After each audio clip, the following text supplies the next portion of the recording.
和亲舅舅合伙做海鲜水产批发，一年净赚285万，年底分红他只扔给我12万块。档口是我的，本钱是我垫的，你出个力拿12万不少了。我二话没说，将那还没他零头多的分红揣进兜里。行，听你的。他以为我傻，会一直给他当廉价劳动力，殊不知我用这笔钱直接盘下了对门的大冷库。看着他那张瞬间惨白的脸，我拉下卷帘门，舅，以后各做各的吧。听说那天晚上他在档口坐了一宿，把计算器都砸烂了。阿海，一年的数285万，一年365天，我们俩轮班熬夜守着海鲜池，基本没停过，总流水500多万，净利润差几千块就到290万，285万这个数对头。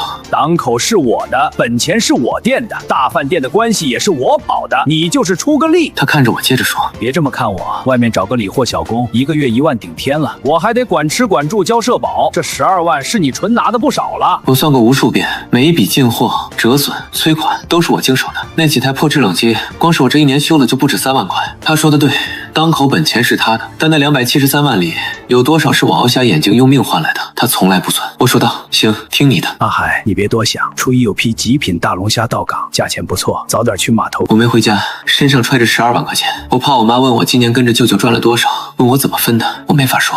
一天328块，刚开始合作，他对我说，阿海，咱们娘舅外甥合伙利润对半分，有舅一口就有你一口。年前他说利润对半分，年后他说你就是出个力。我盯着那个数字看了很久，这就是我一年拼死拼活的价值。他不是说档口是他的吗？那我就弄一个我自己的。我打电话问了市场招商的主管，对面那个500平的1级冷库首租加押金最低只要12万，底下的散户关系我早跑透了，最快3天签合同，年前我就能开档。当晚我就把钱砸到了招商主管的桌上，合同连夜签完，冷库钥匙握在手里的那一刻，我知道我的命从用在攥在别人手里。初一凌晨4点，码头寒风刺骨，我比往常提前2个小时到，船老大刚靠岸，我就迎了上去。老张，这批大龙虾我全要了，现款现结。船老大愣了愣，阿海，你舅舅那边不是早就打过招呼了？我掏出1沓现金，我现在自己干，价格高5个点，验货搬运我全包，您1分钟都不用等。船老大看着我，沉默了几秒，最终点了点头。等舅舅赶到码头的时候，那批极品大龙虾已经全部装进了我的冷链车。他站在空荡荡的码头上，脸色铁青。阿海，你什么意思？我关上车门，舅，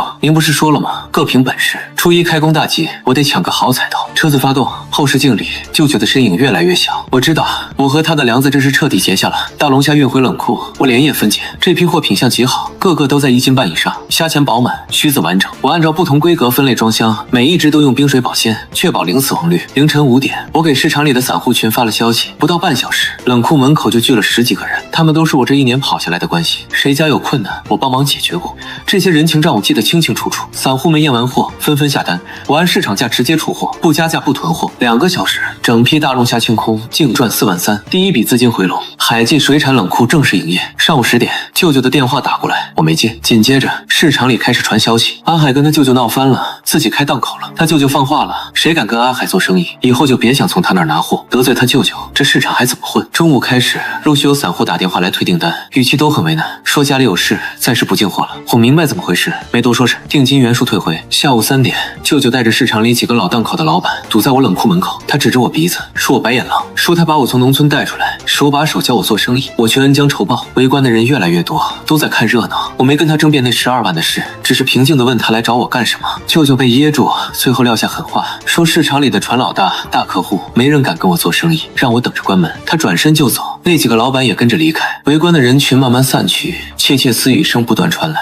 我站在冷库门口，看着他们的背影，毫无波澜。这个市场我摸爬滚打了1年，哪条船什么时候靠岸，哪个散户需要什么货，我比谁都清楚。舅舅以为掐住了我的命脉，却不知道真正的关系是用心跑出来的，不是靠威胁维持的。当晚，我挂出了招牌，海记水产批发5个大字正对着舅舅的档口，在夜灯下格外刺眼。我还在市场门口贴了告示，招聘理货小工，月薪1万2，包吃住，交5险，干得好年底分红。第2天上午，一个叫小林的年轻人来应聘，他刚从老家出来打工，眼神里带着和我当年一样的渴望。我看了看他的手，满是老茧，是个能吃苦的。我当场拍板录用，让他下午就来上班。小林走后，我站在冷库里盘点库存，制冷机轰鸣作响，温度显示屏上的数字稳定在零下5度。我盯着对面舅舅的档口，那里灯火通明，人来人往，看起来生意红火。但我知道，没了我，那几台老旧的制冷机撑不了多久。去年夏天最热的时候，3号机差点罢工，是我连夜拆了压缩机，换了零件才救回来的。舅舅根本不懂这些，他只会算账，只会谈关系。我掏出手机，翻开通讯录，里面存着10几个外地码头船老大的电话，都是我这一年跑货时认识的。舅舅以为切断本地货源就能困死我，他不知道这片海很大，不是只有一个码头。冷库外，夜幕降临，我拉下卷帘门，锁好门锁。明天凌晨3点，我要开车去200公里外的南港码头，那里有个船老大答应给我留一批新鲜的东星斑。开业第3天，我妈来了，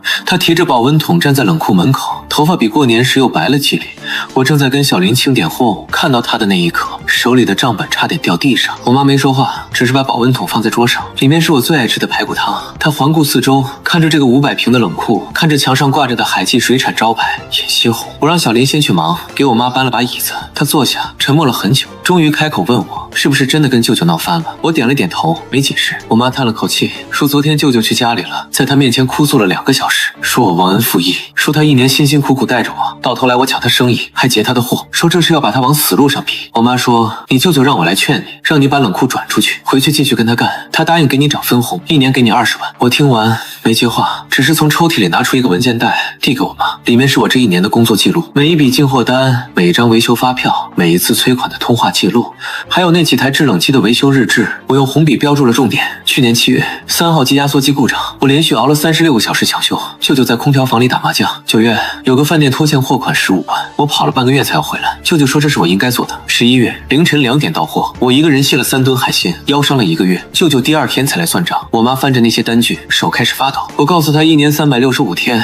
我和舅舅轮班，但实际上80%的活都是我干的，总流水500多万，净利润285万，舅舅给我12万，说我就是出个力。我妈的眼泪掉了下来，她把文件袋合上，站起身，什么也没说，转身就走。我知道她要去哪儿。下午4点，市场里传来争吵声，我妈堵在舅舅档口门口，当着所有人的面质问他：阿海1年到底干了多少活？那12万是怎么算出来的？舅舅被问得哑口无言。他不懂感恩，档口是我的，本钱是我的，他凭什么要那么多？我妈听完冷笑一声，她说当年你开档口的时候，启动资金里有5万是我借给你的，这笔账你还记得吗？阿海跟着你干了1年，你连个正经工资都不给，年底就扔12万打发人，你对得起良心吗？舅舅的脸涨得通红，想反驳却说不出话。我妈转身离开，路过我冷库门口时停下脚步，她看着我，眼神里没有责怪，只有心疼和默许。她说了4个字：好好干。那天晚上，小林正式入职，我教他怎么验货，怎么分拣，怎么判断海鲜的新鲜度。他学得很认真，一边记笔记一边问问题。我看着他，想起了1年前的自己。那时候我也是这样，以为只要肯吃苦，舅舅就会真心待我。现在我明白了，这个世界上只有自己的档口才是最可靠的。深夜11点，对面舅舅的档口还亮着灯，透过玻璃，我看到他一个人坐在那里，对着账本发呆。他身边的制冷机发出异响，显示屏上的温度在跳动，明显不稳定。我收回目光，锁好冷库的门。明天还有一批货要接，不能耽误。开业第5天，我的货源被切断了。凌晨4点，我照常去码头接货。老张的船已经靠岸，但他看到我却摇了摇头。他说：阿海，对不住，今天的货已经被你舅舅全包了，价格比市场价高了2成。我愣了愣，转身去找其他船老大，结果一圈问下来，所有人都是同样的答复。舅舅联合了市场里另外3家大档口，把本地码头的货源全部出价，比市场价高出20%，就是要把我困死。我站在空荡荡的码头上，看着一船船海鲜被运走，手里的烟燃到了尽头。回到冷库，小林已经在等我了。他看我空手而归，脸上闪过担忧。我没多说，只是让他先去休息，自己一个人坐在办公室里翻通讯录。本地货源被封死，那就去外地。我记得2个月前跑货的时候，在南边的新码头认识过一个船老大，姓陈。他那批货当时滞销，品相不错，但个头偏小，本地批发商都不愿意收。我帮他分析了市场，建议他降价走散户渠道。最后3天就清空了库存。临走时，老陈说：阿海，以后有事尽管开口。我拨通了老陈的电话，电话响了很久才接通。老陈的声音带着困意，我直接说明来意，问他最近有没有货，我全要，现款现结。老陈沉默了几秒，问我是不是出事了。我没瞒他，把舅舅封锁货源的事说了一遍。老陈听完骂了句脏话，说这种吃相太难看，他让我等消息。挂了电话，天已经亮了。我没回去睡觉，而是开车直奔南码头。3个小时的车程，我一路没停。到达南码头的时候是上午10点，老陈已经在等我了。他身边停着一辆冷链车，车厢里装满了刚卸下的海鲜。老陈带我验货，这批货是刚到港的东星斑和大闸蟹，个头虽然不是顶级，但新鲜度极高，鳃还是鲜红色的，蟹腿有力。我当场拍板全收，18万的货款当场转账。老陈看着到账短信，拍了拍我的肩膀，他说：阿海，你这小子有种。你舅舅那种人迟早要栽，以后我这边的货你优先挑。我跟老陈聊了很久，他说南码头这边刚开发不久，很多本地批发商还不知道这条线，这里的货源稳定，价格比北边低1成，而且船老大们都是实在人，不玩那些虚的。我心里有了底，舅舅以为掐住本地码头就能困死我，却不知道这片海很大，码头不止一个。我开着满载的冷链车回到市场，小林早就在冷库门口等着，看到车子他眼睛都亮了。我们连夜卸货分拣上冰，这批东星斑和大闸蟹品相虽然不是顶级，但胜在新鲜，价格还比市场低半成。我给几个老客户打了电话，他们验完货当场就下了订单。当晚10点，这批货清空了一大半，回笼资金15万。第二天一早，我又开车去南码头。这次老陈给我介绍了另外2个船老大，是跑远洋的，货源更稳定。我跟他们谈了合作意向，承诺只要货品质量过关，我全部现款现结，绝不拖欠。3个船老大商量了一下，最后拍板同意。其中一个姓王的船老大说：“阿海，你这么年轻就敢自己闯，有魄力。我们出海的人最看重信誉，你要是能一直保持现款现结，我们的货优先供给你。”我跟他们一一握手，心里的石头终于落了地。回程的路上，我接到小林的电话，他说舅舅今天来冷库门口转了好几圈，看我们在卸货，脸色特别难看，还有几个散户来打听我们的货是从哪儿进的，价格怎么比市场还低。我挂了电话，看着窗外飞速倒退的风景，舅舅以为抬高本地货价就能把我逼走，却不知道他越是封锁，我的路就越宽。南码头的货源一旦稳定，我的成本比他低1成，价格优势立刻就能体现出来，到时候被困死的不会是我。南码头的货源稳定下来后，我的冷库生意开始起色。连续1周，我每天凌晨3点出发去南码头接货，上午10点前必定回到市场。这批货新鲜度高，价格比本地低1成，散户们尝到甜头，订单越来越多。第10天，老陈打来电话说有件事想跟我商量，我当天下午就开车过去了。老陈带我去了码头的一家大排档，他点了几个菜，倒了2杯酒，开门见山地说：“阿海，我看你这小子靠谱，想跟你签个独家供货协议。”我放下筷子看着他，老陈说：“南码头这边现在有5条船在跑，我、老王还有老赵，我们3家占了1半的货量。这段时间看下来，你每次都是现款现结，验货专业，从不挑三拣四。我们商量过了，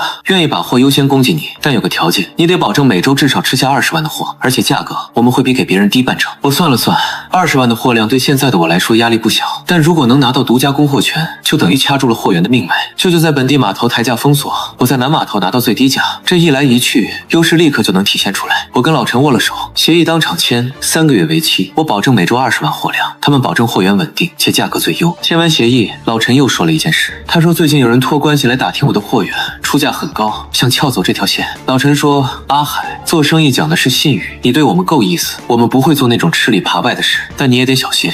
你舅舅在本地经营多年，手段多着呢。”我点了点头，心里有数。回到市场已经是晚上9点，小林还在冷库里整理货物，看到我回来，立刻迎上来说今天又有3家散户来订货，还有个饭店老板想谈长期合作。第二天上午，我去了那家饭店，老板姓李，40多岁，在市里开了2家连锁店，每天的海鲜用量不小。他说之前一直从我舅舅那儿拿货，但最近发现死鱼率越来越高，投诉了好几次都没改善。我带他去冷库看了货，李老板验货很仔细，从鳃的颜色到鱼眼的清澈度，每一项都检查。最后他点了点头，说货确实不错，问我能不能保证稳定供应。我把南码头的独家供货协议拿给他看，李老板看完当场拍板，说以后他2家店的海鲜全从我这儿走，每周至少5万的量。送走李老板，我站在冷库门口点了根烟，对面舅舅的档口里，他正在跟人争吵，声音很大，透过玻璃能看到地上摆着几箱死鱼，一个客户正在拍桌子。小林走过来小声说：“老板，听说你舅舅那边最近死鱼率特别高，他那几台制冷机老出问题，温度不稳定，好多货都损耗了。”我没说话，只是看着对面那几台制冷机，我太熟悉了。3号机的压缩机老化，必须每隔4小时检查一次温度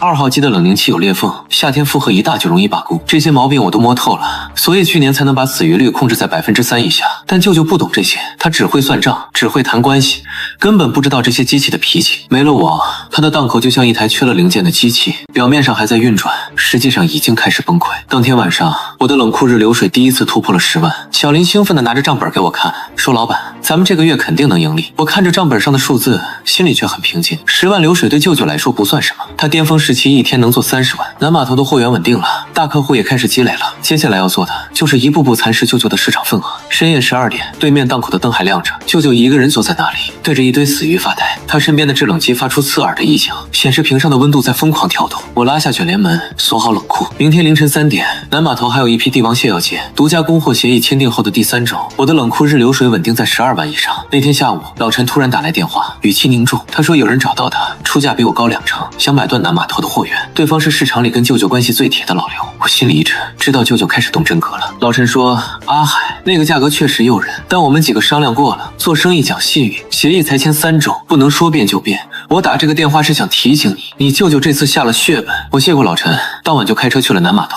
3个船老大都在，我请他们吃饭。期间我没提加价的事，只是聊出海的辛苦，聊市场行情。老王说儿子明年上大学，学费还差一截。我当场表示，王哥，学费我来出，算预付货款，从以后供货里慢慢扣。老赵说老婆生病住院，手头紧，我直接赚了5万过去，说这钱应急用的，不着急还。3个船老大看着我，眼神里多了些东西。老陈端起酒杯说：“阿海，你够意思，你舅舅那边出价再高，我们也不动摇，跟他们碰杯，心里踏实。”回到市场已是深夜，我坐在办公室里盘算，南码头货源稳住了，但舅舅肯定不会善罢甘休，挖不走船老大，他一定会从其他地方下手。果然，市场里开始传谣言，有人说我的货是走私的，没检疫证明；有人说我冷库不合规，随时会被查封；还有人说我跟船老大是亲戚，货源不稳定。这些话传得有鼻子有眼，很快就有客户打电话询问。我没慌，直接把南码头的检疫证明、冷库营业执照、供货协议全部拍照发到散户群里。谣言不攻自破，但舅舅没停手。市场管理处突然来人检查冷库，他们说接到举报，怀疑制冷设备不达标，要求停业整顿。我早有准备，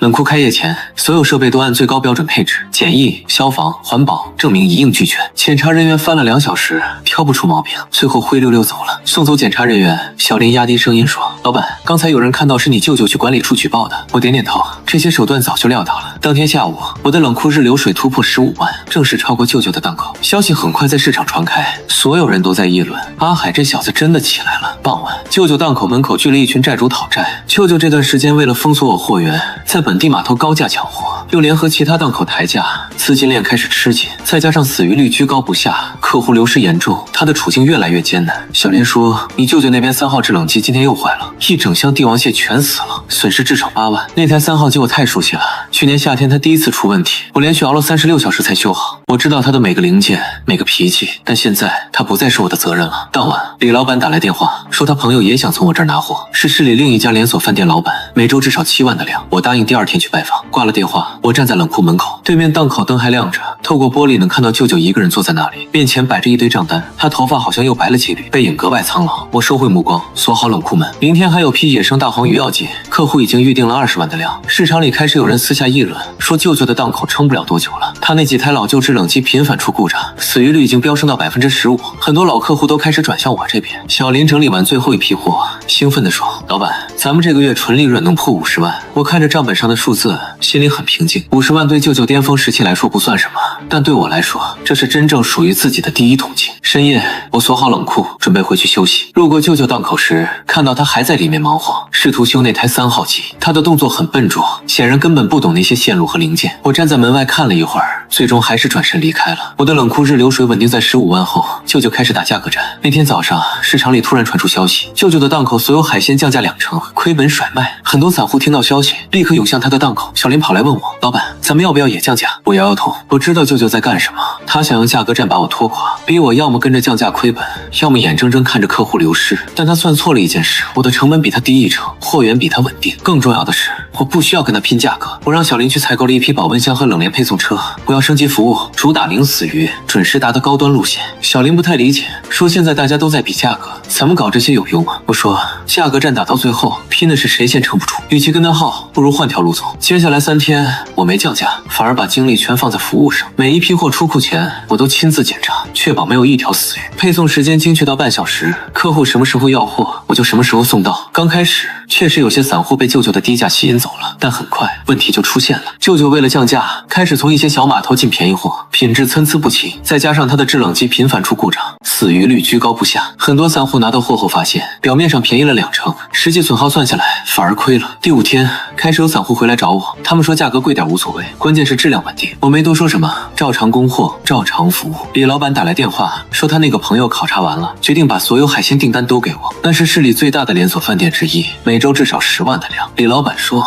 阿海，我朋友之前也去你舅舅那儿看过，但他那边货不稳定，死鱼太多。你这边虽然价格高一点，但零死鱼准时打，这对饭店来说才是最重要的。”我跟李老板的朋友见了面，当场签了合作协议，从下周开始，每周10万的订单全部走我的冷库。签完协议回到市场已经是傍晚，舅舅档口门口堆着好几箱退货，几个散户正在跟他争吵。舅舅的脸涨得通红，声音都哑了。小林说：“你舅舅这2天退货特别多，听说光是赔偿就赔了10几万。”我站在冷库门口看着对面的情况，舅舅的价格战打了不到10天就已经开始崩盘，他的资金链本来就紧张，现在亏本甩卖还要赔偿退货，根本撑不住。更致命的是，他为了降价进的那些便宜货，彻底砸了自己的招牌，很多老客户对他失去了信任，开始转向我这边。当晚，我的冷库日流水突破了20万。小林兴奋地拿着账本给我看，说这个月纯利润能破80万。我看着账本上的数字，心里很平静。价格战从来不是靠谁降得更狠，而是靠谁能撑到最后。舅舅以为用低价就能把我拖垮，却不知道真正的护城河是品质和服务。深夜，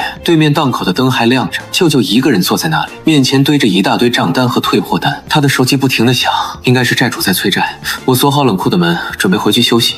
明天还有一批澳洲龙虾要进，那是李老板朋友饭店的第1笔订单，不能出任何差错。走到市场门口，我回头看了一眼，舅舅的档口在夜色中显得格外冷清，那块挂了10几年的招牌在风中摇晃，发出吱呀的声响。市场里已经开始有人私下议论，说舅舅这次玩脱了，价格战没把阿海拖垮，反而把自己拖进了泥潭。还有人说，照这个趋势下去，舅舅的档口撑不过这个月。我没参与这些议论，只是默默做好自己的事。第2天一早，那批澳洲龙虾准时到货，我亲自验货、分拣、配送，一条龙服务做到完美。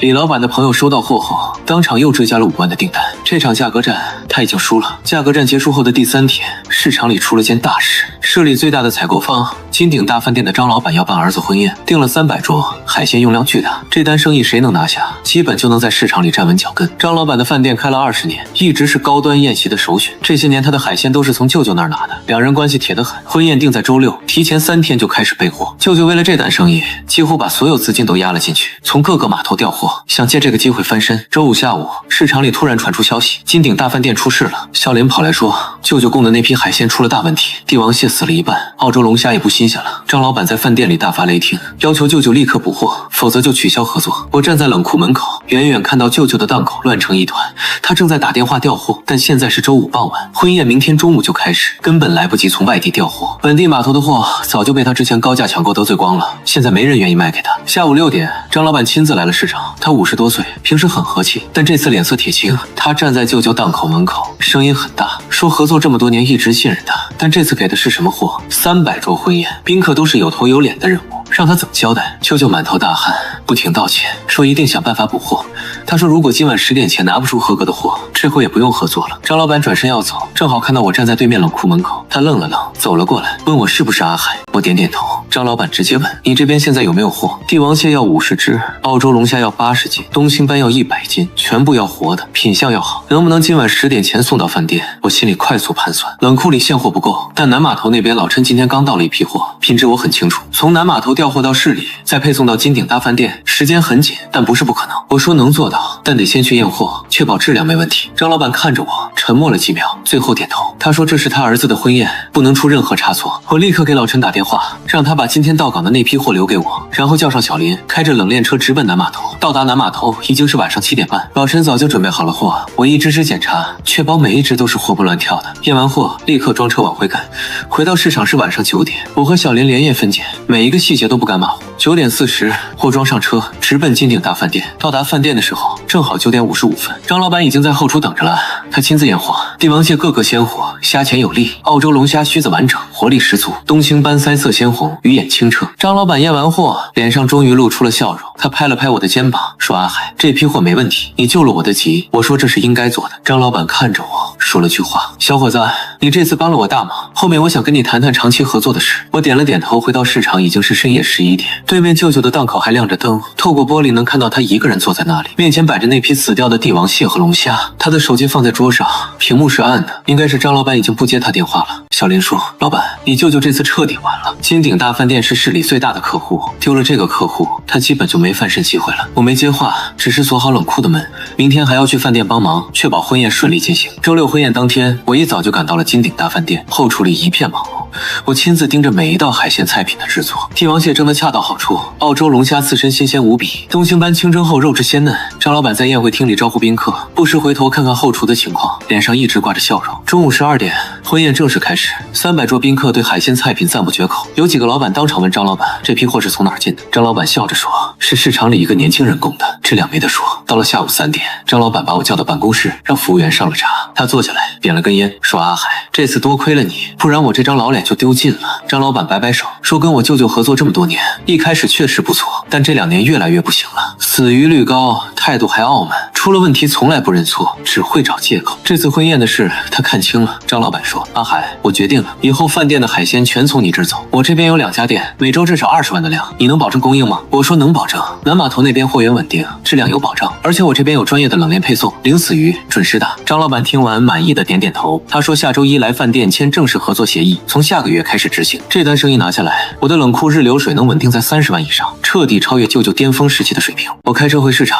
路上接到了好几个电话，都是参加婚宴的老板打来的，问我能不能给他们供货。我一一记下联系方式，约好时间去拜访。市场里现在都在传阿海拿下了金鼎大饭店的订单，以后要起飞了。晚上8点，我站在冷库门口，看着对面舅舅的档口，灯还亮着，但里面空荡荡的，只有舅舅一个人坐在那里。他面前摆着一堆账单，手里拿着计算器，不停地按着。小林走过来，压低声音说：“老板，听说你舅舅今天去找张老板求情了，但张老板连门都没让他进。还有人说你舅舅这次婚宴的货全砸手里了，损失至少30万。”我没说话，只是点了根烟。舅舅这次是真的完了，丢了金鼎大饭店这个最大的客户，他的资金链彻底断裂，再加上之前价格战的亏损，还有那些高利贷的利息，他已经撑不住了。市场里开始有人私下议论，说舅舅的档口撑不过这个月了，还有人说他那几台老旧的制冷机已经彻底报废了，修都修不好。第2天，我去拜访了那几个在婚宴上认识的老板，他们是市里有名的饭店老板，对海鲜的要求很高。我带他们去冷库看了货，又详细介绍了南码头的货源和配送服务，几个老板都很满意，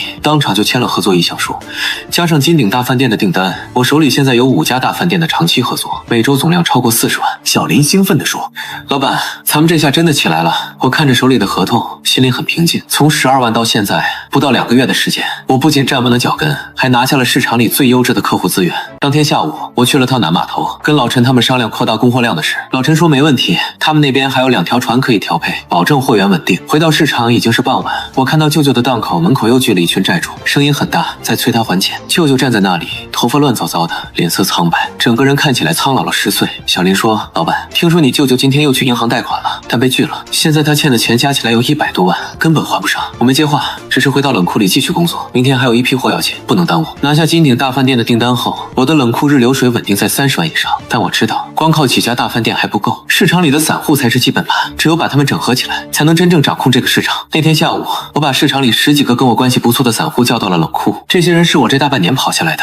有的是我帮忙垫过资金的，有的是我帮忙解决过货源问题的。我给他们倒了茶，开门见山地说了我的想法。我说现在市场竞争激烈，散户单打独斗很难生存，我想成立一个供销联盟，以我的冷库为中心，统一货源，统一价格，统一配送，大家抱团取暖，利润共享。几个散户面面相觑，有人问具体怎么操作。我说很简单，第一，货源统一从我这儿走，我保证质量和价格都是最优的，配送统一用我的冷链车，降低损耗。第三，利润按比例分成，我拿30%，你们拿70%。有个姓王的散户说：“阿海，你这个想法不错，但凭什么我们要跟你合作？万一你拿了货源优势压我们怎么办？”我说：“王哥，咱们合作这么久了，我是什么人你应该清楚。再说了，我要是想压你们，现在就可以做。我成立这个联盟是想让大家都赚钱，而不是我一个人吃独食。”另一个散户说：“阿海，你舅舅那边怎么办？他现在虽然不行，但毕竟在市场混了10几年，关系还在。我们要是跟你合作，他会不会报复？”我说：“他现在自身难保，哪有精力管你们？再说了，做生意看的是实力，不是关系。”几个散户商量了一会儿，最后都点了头。他们说：“阿海，你这人够意思，我们信你。”当天晚上，我跟13个散户签了联盟协议，从下周开始，他们的货源全部从我这走，配送也统一用我的冷链车。我承诺保证货源稳定，价格最优，零死鱼。小林兴奋地说：“老板，这下咱们真的把市场整合起来了。这个供销联盟一旦运转起来，我就掌控了市场里大部分的货源和销路。舅舅那边的市场份额会被进一步挤压，他的处境会更加艰难。联盟正式运转，我从南码头调来了大批货物，统一分配给联盟成员，配送车按照预定时间准时送达，每一批货都是零死鱼。散户们拿到货后，纷纷竖起大拇指，说跟着阿海干就是不一样。市场里很快就传开了，阿海成立了供销联盟，10几个散户都加入了，大家抱团取暖，生意越做越好。舅舅听到这个消息，脸色更加难看。它的市场份额本来就被我挤压的所剩无几，现在我又整合了散户，它彻底失去了竞争力。小林说：“老板，你舅舅今天又去找了几个散户，想拉他们回去，但没人理他。还有人当面跟他说，现在跟着阿海干，货源稳定，价格公道，为什么要回去跟你？”我没说话，只是继续忙自己的事。当天下午，我接到老陈的电话，他说南码头那边又来了2条新船，货源更加充足了。他问我能不能再增加供货量，他们那边货太多了，需要稳定的销路。我说没问题，现在有了供销联盟，我的销路完全打开了，再多的货也能消化。挂了电话，我站在冷库门口，看着对面舅舅的档口，他正在跟一个债主争吵，声音很大。债主指着他的鼻子骂，说借了钱就要还，别找借口。舅舅满脸通红，不停的解释，说再给他几天时间，他一定想办法还钱。但债主根本不听，直接威胁说如果这周还不上钱，就去法院起诉他。小林走过来，压低声音说：“老板，听说你舅舅现在欠的钱已经超过150万了，他那个档口抵押出去也不够还债，现在真的是走投无路了。”我站在冷库门口，看着整个市场灯火通明，人来人往，一片繁忙景象，而对面舅舅的档口却显得格外冷清。小林说：“老板，现在市场里都在传，你才是这个市场真正的老大，你舅舅那个时代已经过去了。”我没接话，只是锁好冷库的门。明天还有一批帝王蟹要进，联盟成员已经预定了50万的量，这个市场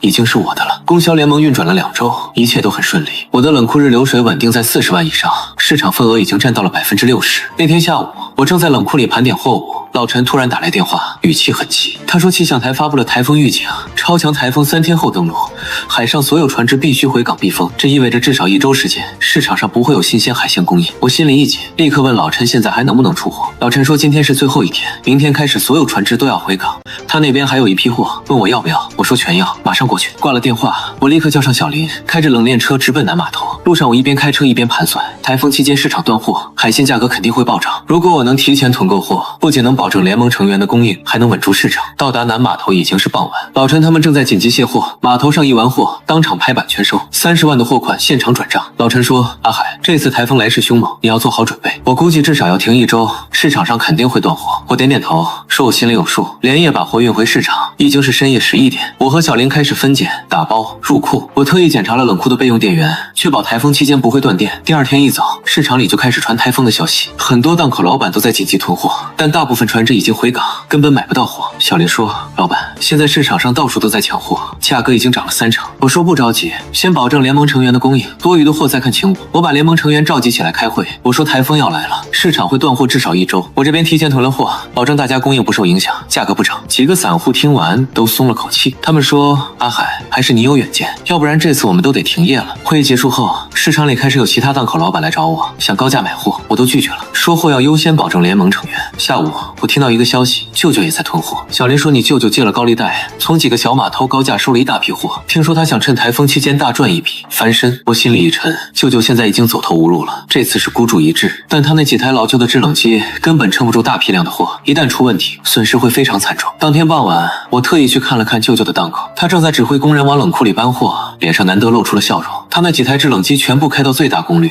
发出刺耳的轰鸣声。我站在对面，看着那些老旧的机器，心里有种不祥的预感。小林走过来，压低声音说：“老板，你舅舅这次囤的货至少有50万的量，他那几台破机器能撑得住吗？”我摇摇头，没说话。那天晚上，我在冷库里又检查了一遍所有设备，制冷机运转正常，温度稳定在零下5度，备用电源测试完毕，可以随时启动。我还准备了几台小型发电机，以防万一。深夜12点，我站在冷库门口，看着天空，乌云开始聚集，风越来越大。气象台的预报说，台风会在后天凌晨登陆，风力达到14级。对面舅舅的档口还亮着灯，透过玻璃能看到他一个人坐在那里，对着那些货物，脸上带着期待的笑容。他以为这次台风是他翻身的机会，却不知道这可能是压垮他的最后一根稻草。第2天台风越来越近，天空阴沉沉的，风力已经达到了8级。市场里很多档口开始提前关门，准备应对台风。我让小林再次检查了所有设备，确保万无一失。联盟成员也都做好了准备，等着台风过后继续营业。下午4点，我接到老陈的电话，他说台风比预计的还要强，让我一定要小心。他们那边所有船只都已经回港加固，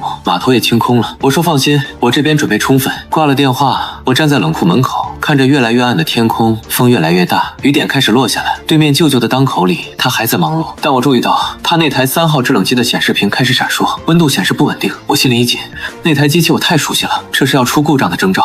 台风登陆，狂风暴雨瞬间席卷整个城市，路上的广告牌被吹得东倒西歪，树木拦腰折断，市场里一片漆黑，只有几家档口的应急灯还在闪烁。我和小莲守在冷库里，紧紧盯着设备运转情况。制冷机运转正常，温度稳定，备用电源随时待命。凌晨4点，市场突然停电，我立刻启动备用电源，冷库里的灯重新亮起，制冷机继续运转。我松了口气，这就是提前准备的好处。小莲趴在窗边往外看，突然说：“老板，你舅舅那边好像出事了。”我走过去，透过雨幕看向对面，舅舅的档口一片漆黑，制冷机全部停止运转，他正拿着手电筒在里面乱转，显然是在找备用电源，但他根本没有准备。小林说：“老板，他那边要是一直断电，那些货全得完蛋。”我没说话，继续盯着自己的设备。台风持续了整整6个小时，风雨渐渐小了，天空开始泛白。我走出冷库，市场里一片狼藉，到处是被吹落的杂物和积水。对面舅舅的档口门大开着，他瘫坐在地上，周围堆满了死掉的海鲜，那股腥臭味隔着老远都能闻到。小林说：“老板，你舅舅那边全完了，停电6个小时，制冷机全部罢工，50万的货全部死光了。”我走过去看了一眼，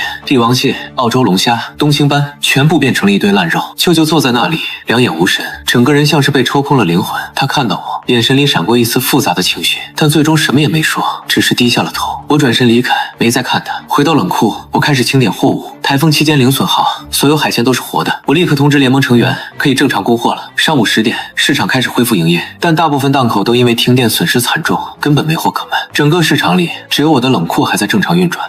很快，市场里唯一有货的只有海记水产。各大饭店的采购员纷纷打来电话，问我能不能供货。我说可以，但价格要按市场行情走。台风过后，海鲜紧缺，价格已经涨，分员优先供货，价格不变，其他客户按市场价。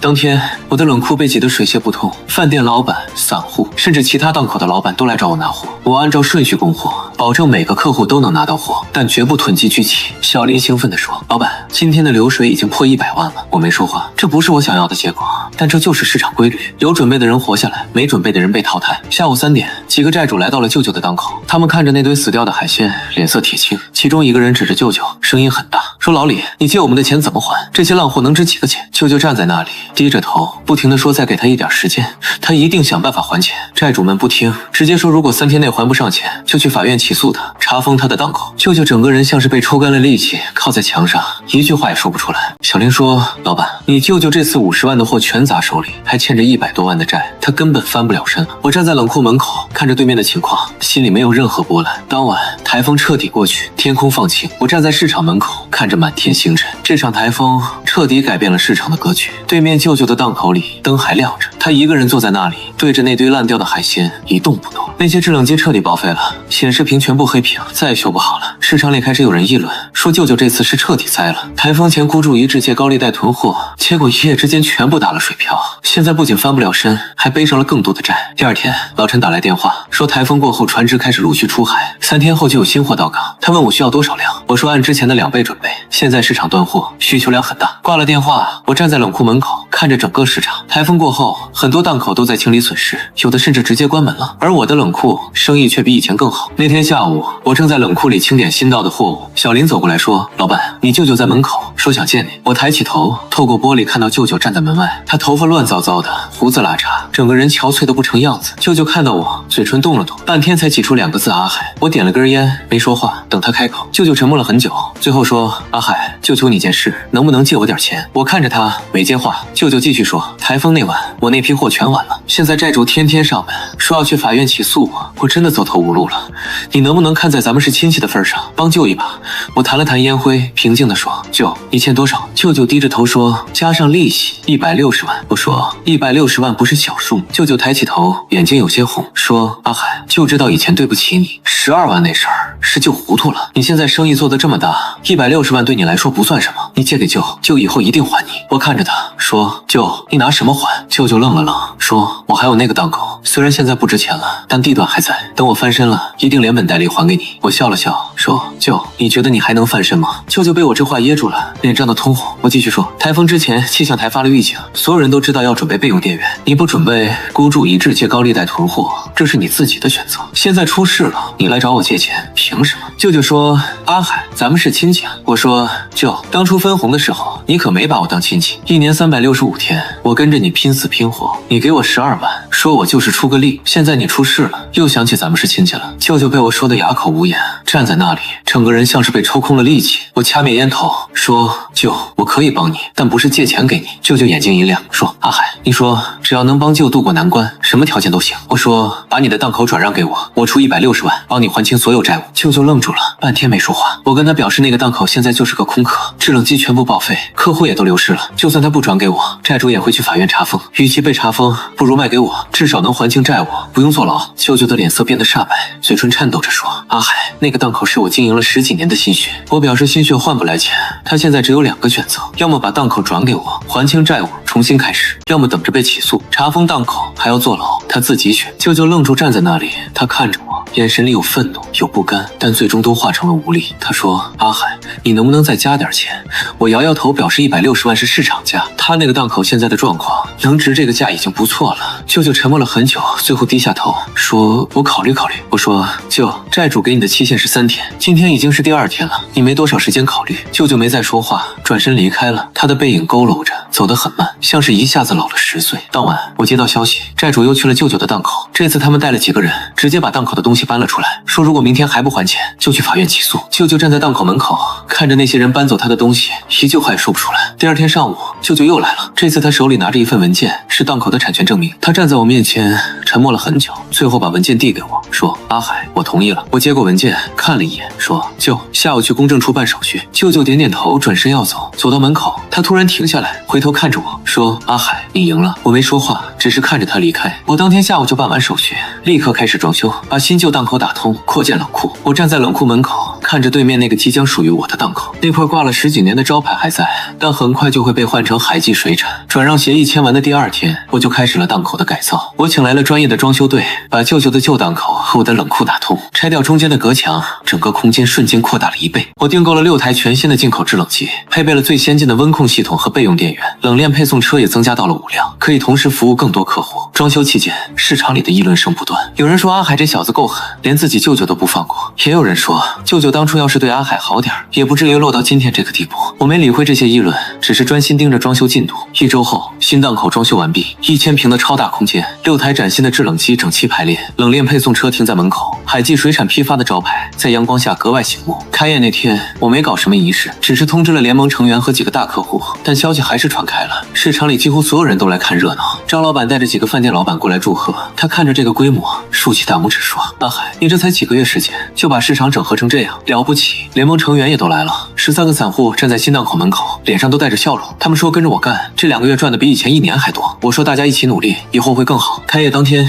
日流水突破了150万，订单从早上排到晚上，5辆配送车不停的往返，所有客户都按时拿到了货。小林兴奋地拿着账本给我看，说：“老板，按这个势头，咱们这个月纯利润能破300万。”我点点头，300万是我和舅舅去年1整年的净利润，现在1个月就能做到。傍晚时分，我站在档口门口，看着整个市场，以前舅舅的档口位置，现在已经是我的了。当晚，我把联盟成员和几个核心员工召集起来开会，我说：“从下个月开始，我拿2成，你们拿8成。”几个散户听完都愣住了。一个姓王的散户说：“老板，这怎么行？你提供货源、配送，还要承担风险，拿2成太少了。”我说：“王哥，我现在规模大了，量上去了，2成也不少，你们多赚点才有动力继续跟着我干。”几个散户眼眶都红了，说：“跟着你干，我们值了。”会议结束后，我站在档口门口，市场里灯火通明，人来人往，一片繁忙景象。小林告诉我，舅舅今天来市场了，在门口站了很久，看着咱们的新档口，最后什么也没说就走了。舅舅拿着那160万还清了所有债务，但他在这个市场混了10几年的根基彻底没了，他现在就是个普通人，再也不是那个意气风发的档口老板。深夜，我锁好档口的门，准备回去休息。路过市场门口，看到一个熟悉的身影站在那里，是舅舅。他站在市场门口，看着里面灯火通明的景象，看着那块海记水产批发的招牌，眼神复杂。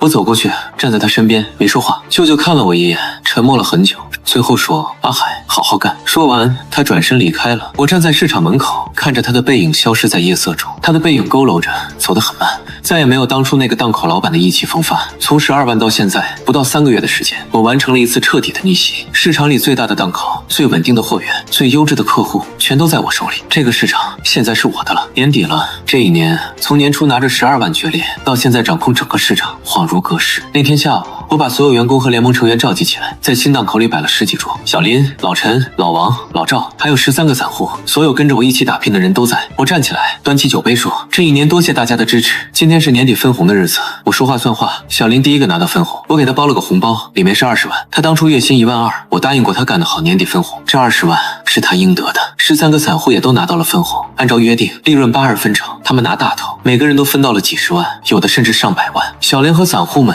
激动得说不出话，他们以前跟着别人干，一年到头累死累活也就赚个10几万，跟着阿海干了几个月，赚的比以前好几年还多。我说大家跟着我，我不会亏待你们，明年继续好好干，会更好。老陈他们几个船老大也来了，我给他们每人准备了一份厚礼，感谢他们这一年的支持。老陈拍着我的肩膀说：“阿海，你这小子有情有义，我们没看错人。”酒过3巡，气氛越来越热烈，几个散户开始回忆这几个月的经历，说当初市场里都不看好我，觉得我一个年轻人斗不过舅舅，结果没想到短短几个月，局势就彻底反转了。宴席散了，已经是深夜，我站在档口门口，小林走过来，拿着一份账本给我看，说从开业到现在，总流水2300万，净利润850万。我接过账本，翻看着上面的数字，去年跟舅舅干了一整年，总流水500多万，净利润285万，我拿了12万。今年自己干了不到3个月，净利润就是去年的3倍。这一年，我明白了很多道理，规则只有握在自己手里，才是真正的底气。当初舅舅说档口是他的，本钱是他的，关系是他的，所以他说了算。现在档口是我的，货源是我的，客户是我的，我说了算。但我不会像舅舅那样，他当初吃独食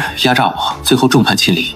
我要做的是让跟着我的人都能赚到钱，这样才能走得更远。小林告诉我，舅舅现在在一家小饭店打工，做后厨。舅舅从档口老板变成了打工的，这个落差不是一般人能承受的，但这是他自己的选择。当初他怎么对我，现在就怎么收场。深夜12点，我锁好档口的门，新年的钟声快要敲响了，市场里开始有人放鞭炮。我站在海记水产批发的招牌下，看着这个1000平的档口，看着那6台崭新的制冷机，看着门口停着的5辆冷链配送车，从12万到850万，从一个被压榨的打工仔到市场里最大的供应商，我用了不到3个月。这一年，我学会了最重要的一件事，规则只有握在自己手里，才是真正的底气。小林走过来说：“老板，新年快乐。”我笑了笑，说：“新年快乐。”远处的天空开始绽放烟花，五颜六色的光芒照亮了整个市场。我站在档口门口，看着这一切，心里很平静。明年我要做得更大，不仅要掌控这个市场，还要把生意做到周边城市，甚至更远的地方。但现在我只想回家陪我妈吃顿年夜饭。我掏出手机给我妈发了条消息：“妈，我明天回家。”手机很快回复了：“好，妈等你。”我收起手机，锁好档口的门，开车离开了市场。后视镜里，海记水产批发的招牌在夜色中格外醒目。